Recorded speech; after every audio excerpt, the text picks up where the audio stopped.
보면요, 특별 사면권이 있습니다. 무기징역이나 어떤 사형에 해당하는 그런 죄수라 할지라도 대통령이 특별 사면권을 가지고 사면을 해주면 그 모든 죄가 사함받을 수가 있습니다. 그런데 이 특별 대통령이 사면하는 이 사면권, 어떤 사람 마음에는 맞지 않을 수도 있어요. 그래서 불평하는 자도 있습니다. 이의를 제기하는 사람도 있습니다. 나중에 시간이 흐르고 정권이 바뀌면 또다시 형벌을 가하는 그런 일도 종종 발생합니다. 그런데 여러분, 만왕의 왕이신 하나님께서 특별 사면권을 사용하시면 어느 누구도 이 하나님의 역사에 이의를 제기할 자가 없습니다. 하나님께서 사면권을 행사해 주시면 시대가 흐르고 정권이 바뀐다 할지라도 어느 사람이라 할지라도 이 하나님의 역사를 돌이킬 수 있는 자는 아무도 없다는 사실입니다. 하나님의 사면권은 영원합니다. 하나님의 사면권의 효력은 영원하다는 것입니다. 사랑하는 성도 여러분, 하나님께서 이 놀라운 사면권을 가지고 우리의 죄를 사해 주시고 우리를 구원해 주셨다는 사실을 여러분 믿으시기를 바랍니다. 하나님께서 우리에게 이 놀라운 은혜를 베풀어 주셨다는 거예요. 바울 사도는 로마서의 말씀을 통해서 모든 사람은 죄를 범하였다 라고 이처럼 말씀을 했습니다. 그래서 하나님의 영광에 이르지 못한다고 했습니다. 모든 사람이 죄를 범하였으니 모두 다 죄인이라고 말하고 있습니다. 그런데 하나님께서 그런 인간에게 믿음을 선물로 허락해 주셨습니다. 그리고 예수 그리스도의 은혜를, 십자가의 은혜를 믿는 자는 의롭다고 또한 인정해 주셨습니다. 자, 이렇게 하나님의 은혜로 믿음으로 의롭다 하고 인정함을 받은 사람들은 하나님과 화목할 수 있게 되었어요. 하나님 앞에 나아갈 수도 있게 되었습니다. 또한 하나님의 영광에 이를 수 있는 은혜도 허락해 주었습니다. 이 모든 것은 우리가 예수 그리스도와 하나됨으로 연합함으로 이루어진 역사다라고 하는 것을 말씀해 주었습니다. 그런데 이렇게 복음을 전했던 바울도 7장 말씀을 보니까 마음에 갈등이 생겼어요. 마음에 전쟁이 일어났습니다. 하나님의 은혜로 죄사함 받았는데, 하나님의 은혜로 구원 받았는데, 내가 알고 있는 대로 행할 수 없는 자신의 모습을 보니까 갈등이 생겼어요. 정말 하나님의 은혜로 구원 받았는데 내가 하고 싶은 대로 행하지 못하는 자신의 모습을 보니까 너무너무 괴로웠어요. 그래서 7장 19절 말씀을 보니까 내가 원하는 바 선을 행하지 아니하고 도리어 원하지 아니하는 악을 행하는도다라고 탄식을 했습니다. 내가 선을 행하길 원하는데 나도 모르게 악을 행하는 자신의 모습, 이런 모습을 보니까 너무너무 갈등하고 괴로웠습니다. 그래서 24절 말씀을 보니까 탄식합니다. 오호라 오호라 탄식을 해요. 나는 곤고한 사람이로다. 이 사망의 몸에서 누가 나를 건져내랴 라고 하면서 탄식을 했습니다. 자신의 모습을 바라보니까 탄식이 나올 수밖에 없어요. 자신의 모습을 바라보니까 너무너무 괴로울 수밖에 없어요. 그런데 마지막 절 25절에 이렇게 고백했습니다. 우리 한번 읽어볼까요? 로마서 7장 25절 함께 보겠습니다. 시작. 우리 주 예수 그리스도로 말미암아 하나님께 뭐하리로다? 감사하리로다. 그런즉 내 자신이 마음으로는 하나님의 법을, 육신으로는 죄의 법을 섬기노라 라고 말했습니다. 나 자신을 보니까 탄식할 수밖에 없어요. 나 자신을 보니까 절망적이에요. 나 자신을 보니까 너무너무 괴로워요. 그러나 예수님을 바라보니까 감사할 수 있더라는 거예요. 예수님을 바라보니까 소망이 생겨요. 예수님을 바라보니까 기뻐할 수가 있게 되었다는 거예요. 여러분 왜 그럴까요? 하나님께서 우리 믿는 자들에게 주시는 특별한 은혜가 있다라고 하는 것입니다. 그 은혜를 소개하는 것이 바로 오늘 본문 8장의 내용입니다. 그래서 어떤 신학자들은 로마서의 꽃 중에 꽃이 바로 로마서 8장이라 이렇게 말하는 자들도 있습니다. 여러분, 하나님께서 우리 믿는 성도들에게 주신 놀라운 은혜가 있습니다. 그것이 뭐냐면 하나님께서는 성도들을 정죄하지 않으신다는 사실입니다. 여러분 1절 한번 읽어볼까요? 1절 말씀 함께 봅니다. 시작. 그러므로 이제 그리스도 예수 안에 있는 자에게는 결코 무엇이 없나니? 정죄함이 없나니라고 말씀했습니다. 정죄함이 없다. 여러분, 정죄함이라고 하는 말은 어떤 뜻이냐면 죄가 있다고 단정하다, 죄가 있다고 판정하다, 그런 뜻입니다. 그래서 여러분, 정죄함이 없나니 라고 하는 이 말은 결코 유죄 판결을 내리지 않는다, 그런 뜻입니다. 죄가 있다고 판단하지 않는다, 그런 말입니다. 이 말씀을 구체적으로 좀 더 말씀을 드리면 예수 그리스도 안에 있는, 우리가 예수 그리스도를 믿음으로 예수 그리스도 안에 있는 자들이잖아요. 예수 그리스도를 믿음으로 구원받은 자들이잖아요. 그런데 아직 육신의 몸을 입고 있기 때문에 우리가 이 땅에 살면서 어떻습니까? 아직도 여전히 죄악 가운데 살아요. 아직도 여전히 죄를 짓고 있습니다. 그럼에도 불구하고 그리스도 안에 있던 사람이 그리스도 밖으로 나가는 법은 없다, 이 말입니다. 예수 안에 생명을 얻었던 자가 다시 사망의 세계로 돌아가는 일은 없다, 그런 말입니다. 구원이 취소되고 지옥에 떨어지는 일은 없다, 그런 말입니다. 여러분, 우리가 하나님의 은혜로 구원받았습니다. 하나님의 은혜로 죄사함 받았습니다. 하나님의 자녀가 되었어요. 하지만 아직 육신이 연약해요. 그래서 여전히 죄를 짓고 살아갑니다. 그럼에도 불구하고 하나님은 우리를 정죄하지 않으신다. 이는 우리를 내치지 않으신다는 거예요. 우리를 버리지 않으신다는 거예요. 구원을 취소하지 않으신다, 그런 말씀입니다. 여러분, 이것이 얼마나 놀라운 은혜입니까? 이것이 얼마나 귀한 하나님의 역사입니까? 여러분, 그렇다면 어떤 자에게 정죄함이 없을까요? 1절 말씀을 보니까 그리스도 안에 있는 자에게 이렇게 말씀하십니다. 여러분, 그리스도 안에 있는 자라고 하는 이 말은 예수 그리스도의 구원의 은혜를 믿는 성도를 가리키는 그런 말이에요. 예수 그리스도와 연합해서 예수 안에 살아가는 그런 성도를 가리키는 그런 말입니다. 예수 그리스도의 십자가의 은혜를 믿고 예수 그리스도와 연합하여 살아가는 사람들, 그런 사람들을 하나님께서는 이미 의롭다고 인정해 주셨어요. 죄인이 변하여 의인이 되게 하셨어요. 그렇기 때문에 의롭다 하고 인정을 받은 죄인이 변하여 의인이 된 자를 다시 정죄할 수 없다, 이런 말입니다. 다시 정죄할 수 없다는 거예요. 여러분, 로마서 8장 1절에서 그러므로 이제 그리스도 예수 안에 있는 자에게는 결코 정죄함이 없나니 이렇게 말씀했는데요. 여러분, 로마서 우리 끝에 있는 로마서 8장 38절 39절 한번 읽어볼까요? 38절 39절 함께 보겠습니다. 로마서 8장 시작. 내가 확신하노니 사망이나 생명이나 천사들이나 권세자들이나 현재일이나 장래일이나 능력이나 높음이나 깊음이나 다른 어떤 피조물이라도 우리를 우리 주 그리스도 예수 안에 있는 하나님의 사랑에서 뭐할 수 없다? 끊을 수 없습니다. 끊을 수 없습니다.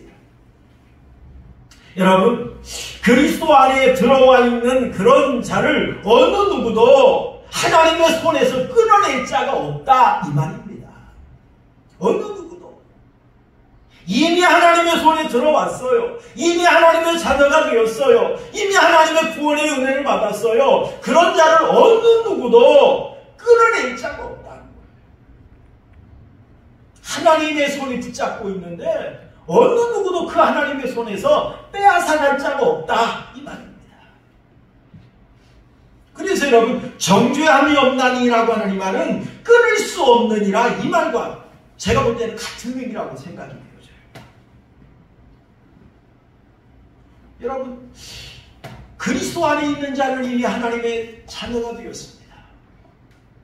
그리스도 안에 있는 자는 이미 사탄의 지배하에 살던 자가 이제는 하나님의 지배하에 그리스도 지배하에 사는 그런 자가 되었어요. 여러분 요한복음 5장 24절 한번 읽어볼까요? 요한복음 5장 24절 함께 보겠습니다. 시작. 내가 진실로 진실로 너희에게 이르노니 내 말을 듣고 또 나 보내신 이를 믿는 자는 영생을 얻었고 심판에 이르지 아니하나니 사망에서 생명으로 뭐 했느니라? 옮겼느니라. 여러분 예수 그리스도를 믿는 자는 영생을 얻을 것이라고 했습니까? 얻었고라고 말씀했습니까? 얻었고 이미 과거예요. 완료예요. 얻어버린 거예요. 얻을 것이라가 아니에요. 이미 영생을 얻었고 심판에 이르지 아니하나니 사망에서 생명으로 이미 옮겼느니라. 이미 옮겨졌다는 거예요. 여러분 그렇기 때문에 예수 그리스도 안에 있는 자는 구원이 취소될 수가 없어요. 예수 그리스도 안에 있는 자는 지옥에 갈 수가 없어요. 왜요? 이미 하나님의 은혜의 장중에 들어와 있기 때문에 그렇습니다. 그리고 여러분 오늘 본문 말씀을 보니까 성도가 정죄함이 없는 이유를 우리에게 설명을 해주고 있어요. 왜 우리가 정죄함을 다시 받지 않을까? 여러분 2절 한번 읽어볼까요? 2절 말씀 함께 보겠습니다. 시작. 이는 그리스도 예수 안에 있는 생명의 성령의 법이 죄와 사망의 법에서 너를 뭐하였습니다? 해방하였습니다. 라고 말씀합니다. 여러분 2절 말씀을 보니까 좀 이해가 안 되는 단어가 있어요. 생명의 성령의 법 그리고 죄와 사망의 법 이 말이 좀 이해가 잘 안 될 것입니다. 여러분 먼저 죄와 사망의 법이라고 하는 것은 죄로 인하여 사망에 이르는 원리를 가리키는 그런 말입니다. 모든 사람이 죄를 범했기 때문에 죄인입니다. 그리고 죄의 결과는 사망이기 때문에 모든 사람은 죽어야만 했습니다. 그래서 죽고 있습니다. 여러분 아담이 범죄함으로 인하여 어땠습니까? 사망이 이르렀지요.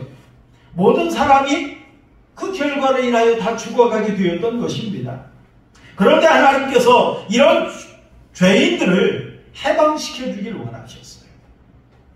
그래서 하나님께서 이런 인간에게 은혜를 베푸시는데 생명의 성령의 법을 적용해 주셨다는 거예요. 여러분 생명의 성령의 법이라고 하는 것은 어떤 뜻이냐면요. 성령이 곧 생명이다 그런 뜻이에요.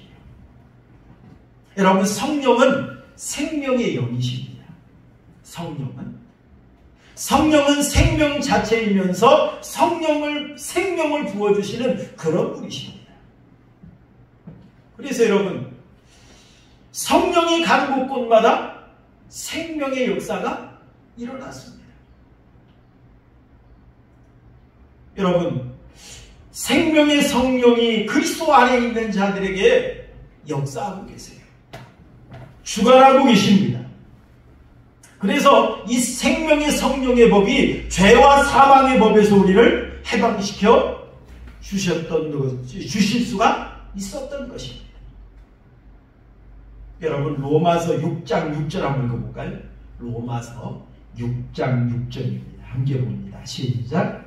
우리가 알거니와 우리의 옛사람이 예수와 함께 십자가에 못 박힌 것은 죄의 몸이 죽어 다시는 우리가 죄에게 종노릇하지 아니하려 함이니라고 말씀드렸어요. 우리 옛사람이 예수 그리스도와 함께 십자가에 못 박혀 죽은 것은 그 이유가 뭐냐? 그것은 죄의 몸이 죽어서 다시는 죄에게 종노릇하지 않게 하려 합니다 라고 말씀드렸어요. 그래서 여러분 우리는 이미 예수 그리스도와 함께 십자가 못 박혀 죽으심으로 말미암아 우리는 죄의 세력에서 벗어나게 되었던 것입니다. 죄악의 세력에서 벗어나게 된 거예요. 여러분 예를 하나 들어 설명을 드린다면 죄수를 석방하려면 판사가 석방서를 써주어야 된다고 합니다. 판사가 이 사람을 석방해라 라고 하는 석방서를 써줘야 된대요. 그러면 이 석방서를 받아가지고 교도소장이 이것을 집행한다고 합니다. 이 죄수가 날짜가 되면 석방 날짜가 되면 이제 풀어줄 수가 있는 거죠. 그런 것처럼 예수님께서 십자가의 죽으심으로 우리의 죄의 값을 지불해 주셨어요. 그것을 근거로 해서 하나님께서 우리 믿는 자들에게 내어주신 것이 바로 석방서입니다. 이 사람은 죄가 없다. 죄값을 치루었다. 그러면 그것을 근거로 해서 성령께서 우리를 해방시켜 주신다는 거죠. 성령 하나님께서. 여러분 예수님은 십자가를 통해 우리의 죄를 사함받을 수 있는 근거를 마련해 주셨어요. 그러면 성령 하나님께서는 그것을 근거로 해서 실제 우리 안에 해방의 역사가, 석방의 역사가, 자유함의 역사가 일어날 수 있도록 역사하시는 분이 바로 성령 하나님이라고 하는 것입니다. 그래서 여러분 우리는 죄에서 자유함을 얻을 수가 있게 된 거예요. 그렇다면 여러분 하나님께서 우리의 죄를 사해 주시고 하나님께서 우리를 죄의 권세에서 해방시켜 주셨는데 그런 우리를 누가 죄인이라고 정죄할 수가 있겠습니까? 아무도 정죄할 수가 없어요. 하나님의 자녀는 다시 죄의 종이 될 수가 없습니다. 왜냐하면 하나님께서 우리를 죄의 권세에서 해방시켜 주셨기 때문에 그렇습니다. 그렇기 때문에 우리는 다시는 정죄함 받지 않습니다. 왜요? 죄 사함 받았거든요. 해방되었거든요. 해방되었습니다. 그런데 사탄은 여전히 우리 마음속에 들어와서 우리를 자꾸 공격합니다. 너는 죄인이야. 너 같은 것이 무슨 예수 믿는다고. 너 같은 것이 무슨 목사라고. 그러면서 자꾸 우리에게 공격합니다. 여러분 그것은 하나님의 은혜를 기억하지 못하게 하는 거예요. 그건 하나님의 은혜를 믿지 못하게 하는 거예요. 여러분 사탄의 아무리 유혹이 있다 할지라도 우리에게 베풀어 주신 하나님의 은혜는 절대로 취소될 수가 없습니다. 이 세상 어떤 것으로도 하나님의 은혜를 취소시킬 수가 없습니다. 내가 아무리 큰 죄를 지었다 할지라도 하나님께서 나의 죄를 석방시켜 주셨어요. 해방시켜 주셨어요. 죄가 없다고 선포해 주셨어요. 그러므로 우리는 다시 정죄받는 이유가 없다는 사실입니다. 얼마나 귀한 은혜입니까? 얼마나 놀라운 은혜입니까? 그러므로 우리는 정죄함을 받지 않습니다. 그리고 여러분 우리가 또 정죄함 받지 않는 이유가 있습니다. 그것이 뭐냐면 율법의 요구를 예수님께서 다 성취하셨기 때문에 그렇습니다. 다시 말하면 우리가 거룩한 삶을 살 수 있는 은혜를 베풀어 주셨기 때문이라는 사실입니다. 여러분 오늘 3절 한번 읽어보시죠. 3절 말씀 함께 보겠습니다. 3절 시작.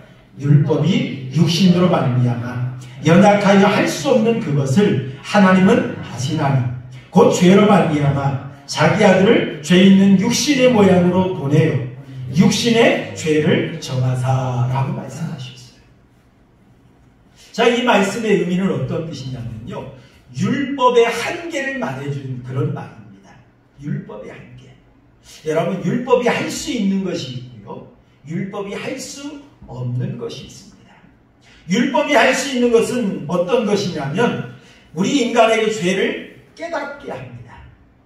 그게 율법의 역할이에요. 그리고 율법은 우리에게 죄가 있다라 너는 이것을 범했기 때문에 너는 죄인이야 라고 정죄하는 그런 역할을 합니다. 그게 율법의 역할입니다. 그러나 율법이 하지 못하는 그런 일이 있습니다. 그것이 뭐냐면 첫째는 율법은 생명을 줄 수는 없습니다. 생명을 줄 수는 없어요. 율법은 하나님의 사랑을 느끼게 할 수가 없습니다. 율법은 은혜 중에 순종할 수 있도록 하는 역사, 그런 능력이 없습니다. 여러분, 그런데 하나님께서 이 율법이 하지 못하는 일을 행하셨습니다. 어떻게 행하셨느냐? 그 아들을 보내주심으로 말미암아 율법이 하지 못하는 일을 행하셨다. 그런 말입니다. 여러분, 율법은 생명을 줄 수 없다고 그랬지요?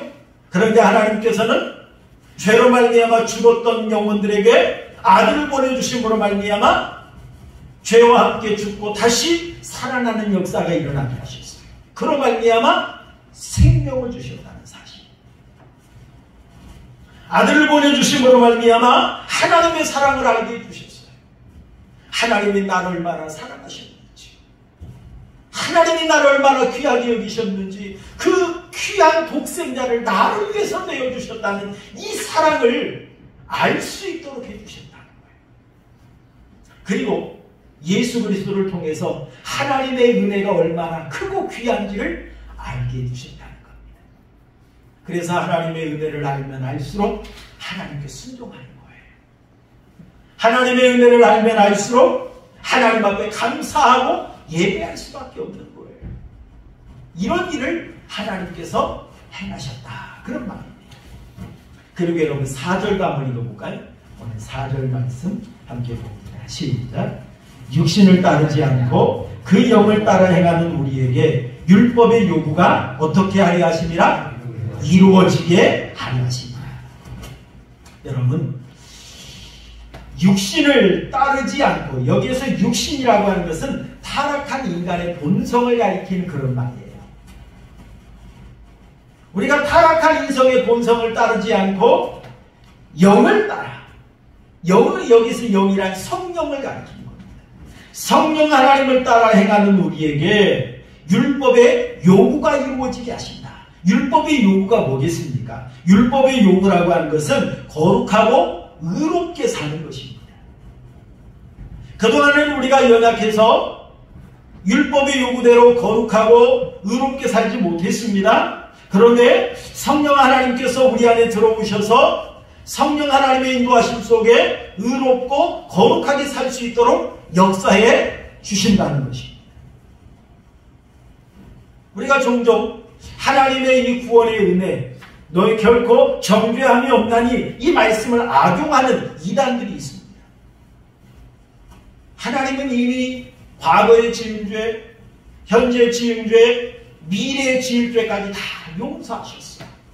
그러므로 내가 어떤 죄를 지어도 나는 이미 다 용서받았어. 그러므로 나는 이제 마음대로 살아도 돼. 이렇게 주장하는 자들이 있어요. 그건 궤변입니다. 왜요? 성령을 따라 행하는 사람은 거룩하고 의롭고 선하게 사는 거예요. 성령을 마음속에 모시고 예수 안에 살아가는 사람은, 은혜 안에 살아가는 사람은 하나님의 은혜를 알기 때문에 절대로 마음대로 살 수가 없습니다. 어떻게 하나님의 그 귀한 은혜를 받았는데 내가 다시 또다시 죄악의 구렁텅이로 빠져가는 그런 돼지 같은 삶을 살 수 있겠습니까? 절대로 그럴 수 없는 거예요. 은혜를 알면 알수록 내가 하나님 앞에 거룩하게 살려고 말씀대로 살기 위해서 몸부림치는 자가 되는 겁니다. 이게 바로 여러분 성령의 인도함을 따라 살아가는 그런 성도라고 하는 것입니다. 여러분 오늘 7절, 8절 한번 읽어볼까요? 로마서 8장 7절, 7절, 8절 함께 보겠습니다. 시작. 육신의 생각은 하나님과 원수가 되나니 이는 하나님의 법에 굴복하지 아니할 뿐 아니라 할 수도 없으니라. 육신에 있는 자들은 하나님을 기쁘시게 할 수 없느니라 라고 말씀했어요. 여러분 육신의 생각은 하나님과 원수가 될 수밖에 없습니다. 왜냐하면 하나님께 순종하지 않으니 원수 될 수밖에 없습니다. 그리고 육신의 생각은 육신의 욕망에 따라 사는 거지요. 그러다 보니까 하나님 뜻대로 살 수 없습니다. 그렇기 때문에 결과적으로 하나님과 원수가 될 수밖에 없다라고 하는 사실. 또 욕망을 따라 사는 자는 사탄이 틈을 타죠. 사탄이 노예로 삼아버립니다. 그렇기 때문에 하나님과 원수가 될 수밖에 없습니다. 하나님의 명령대로 살 수가 없습니다. 그런데 여러분, 성령을 따라 살아가는 사람은 어떤 삶을 살까요? 저는 오늘 이 말씀을 보면서 어떤 책을 보니까 이렇게 좀 아이디어가 좀 생각의 전환을 바꾼 책을 한번 본 적이 있습니다. 7절, 8절을 거꾸로 한번 읽어봐라. 이렇게 말을 해요. 그래서 제가 한번 바꿔봤습니다. 한번 읽어볼까요? 우리 화면에 나오는데요. 로마서 8장 7절, 8절을 육신을 성령으로 바꿔서 한번 읽어봅시다. 시작. 성령의 생각은 하나님의 생각과 일치가 변하니 이는 하나님의 법에 불복하기 때문이라. 성령에 있는 자들은 하나님을 기쁘시게 할 수 있느니라 라고 말씀을 합니다. 육신의 생각을 따라 살면 하나님과 원수가 되는데 성령을 따라 행하며 살다 보니까 하나님을 기쁘시게 할 수 있다는 거예요. 여러분, 성령의 인도함을 따라 사는 사람은 어떻습니까? 어떻게 하면 하나님을 기쁘시게 할 수 있을까? 어떻게 하면 하나님의 뜻대로 살 수 있을까? 이것을 놓고 고민하는 거예요. 이게 바로 여러분 성령의 사람입니다. 여러분, 거룩한 삶이라는 것이 우리가 거룩한 척 한다고 거룩해지는 것이 아니라 거룩한 삶이라고 하는 것은 하나님이 생각하는 대로 살아가는 게 거룩한 삶이에요. 하나님의 뜻대로 살아가는 게 거룩한 삶이에요. 이게 거룩한 삶인 것입니다. 여러분, 우리가 하나님 뜻대로 살다 보면요, 율법의 요구를 이룰 수밖에 없어요. 여러분, 로마서 13장 10절 한번 읽어볼까요? 로마서 13장 10절 함께 봅니다. 시작. 사람은 이웃에게 악을 행하지 아니하나니 그러므로 사람은 율법의 무엇이니라? 완성이니라. 여러분, 하나님을 사랑하고 이웃을 사랑하는 마음으로 살아가면 율법을 지킬 수밖에 없다. 그래서 사랑은 율법의 완성이니라. 이렇게 말씀하고 있는 걸 볼 수가 있습니다. 여러분, 성령의 사람은요, 절대로 율법을 무시하지 않습니다. 성령의 사람은요, 절대로 마음대로 살지 않습니다.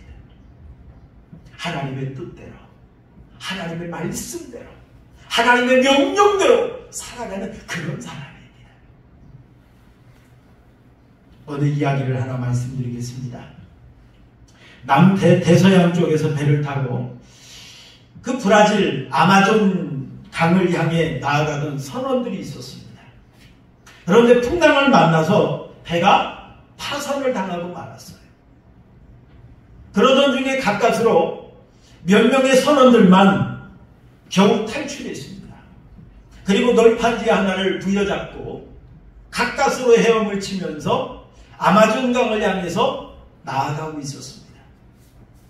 며칠 동안 먹지도 못했어요. 며칠 동안 마시지도 못했습니다. 죽기 살기로 헤엄을 치면서 아마존강에 이르렀습니다. 거의 가까이 다가왔어요. 그런데 아직 바닷물이겠거니 생각을 하고 이 바닷물은 먹으면 또 갈증이 나서 더 부작용이 있지 않습니까? 그래서 마실 수가 없었어요. 너무 갈증이 났는데 저 언덕에 보니까 사람이 하나 보였어요. 그래서 사람을 향해 외쳤습니다. 우리는 난파된 선원들입니다. 여기서 얼마나 더 올라가야 물을 마실 수 있습니까? 라고 하면서 소리를 질렀습니다. 그랬더니 그 언덕에 있던 사람이 이해가 안 된다는 표정으로 말합니다. 지금 물을 떠먹으라는 거예요. 여기가 아마존강 한복판이라는 것입니다. 그런데 이 선원들은 아마존강 한복판에 들어왔음에도 불구하고 아마존강에 그 안에 있다는 사실을 몰랐던 거예요. 아마존강은 민물이기 때문에 얼마든지 마셔도 됩니다. 그런데 그걸 알지 못하고 갈증 속에 죽기 살기로 헤엄을 치고 있었던 것입니다. 여러분, 그런 것처럼 우리가 하나님의 은혜를 경험한 성도인데 우리가 하나님의 은혜를 누리지 못하는 그런 실수를 범하고 있지는 않습니까? 정말 하나님께서 우리의 모든 죄를 용서해 주셨고 하나님께서 우리를 다시 정죄하지 않으시는데 우리가 7장에 나와 있는 바울과 같이 정말 아직도 괴로워하고 아직도 갈등하고 아직도 슬퍼하고 아직도 낙심하고 여러분 그런 삶을 살고 있지는 않습니까? 하나님께서 우리에게 주신 은혜가 너무너무 귀한데요. 저는 우리 하은교회 이름을 하은교회로 지은 이유가 있습니다. 우리 한국교회 성도들이 하나님의 은혜를 너무 모르더라는 거예요. 하나님의 은혜를 누릴 줄 모른다는 거예요. 왜요? 모르니까. 이렇게 하나님이 좋으신 분이신데 이렇게 하나님께서 우리에게 놀라운 은혜를 베풀어 주셨는데 그걸 누릴 줄을 모르고 오늘도 내가 기도하지 않았는데 오늘도 말씀대로 살지 못했는데 나는 죄인인데 그러면서 너무너무 슬퍼하고 너무너무 괴로워하고 그러면서 신앙생활하는 모습을 바라볼 때 메시지의 핵심을 바꿔야 그 방향이 바뀌어야 되겠구나 그 생각을 가지고 하나님의 은혜를 전하는 교회가 되자라고 하는 마음으로 하은교회를 세우게 되었습니다. 여러분 하나님께서 우리에게 주신 은혜가 너무너무 커요. 너무너무 귀해요. 너무너무 놀라워요. 그런데 우리가 이걸 누리지 못하고 있지는 않습니다.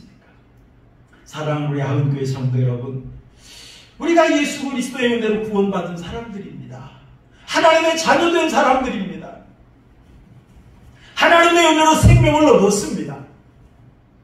하나님의 은혜로 일꾼이 되었습니다. 이 귀한 은혜 받았어요. 하지만 여전히 연약한 인간이기 때문에 아직도 죄악 가운데 살 수밖에 없어요. 죄를 짓고 있습니다. 하지만 여러분 절대로 구원이 취소되지 않습니다. 한 번 얻었던 생명 빼앗기지 않습니다. 이미 천국의 상속권자 된 내가 지옥에 갈 일이 없습니다. 여러분 얼마나 큰 은혜 받았습니까? 여러분 이 은혜를 우리가 받아서 특별히 우리가 생명의 성령의 법으로 죄와 사망의 법 안에 있던 우리를 해방시켜 주셔서 이제는 진정 자유함을 누릴 수 있게 되었어요. 성령 안에 살아가면 율법의 요구를 이룰 수 있는 그런 은혜 또한 허락해 주셨어요.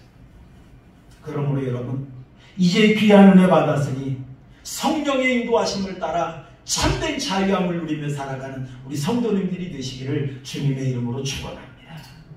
그리고 성령의 인도하심을 따라 하나님이 주시는 풍성한 은혜를 누리면서 정말 하나님 앞에 영광 돌리며 충성하며 살아가는 우리 성도님들의 삶이 되시기를 주님의 이름으로 축원합니다. 우리 말씀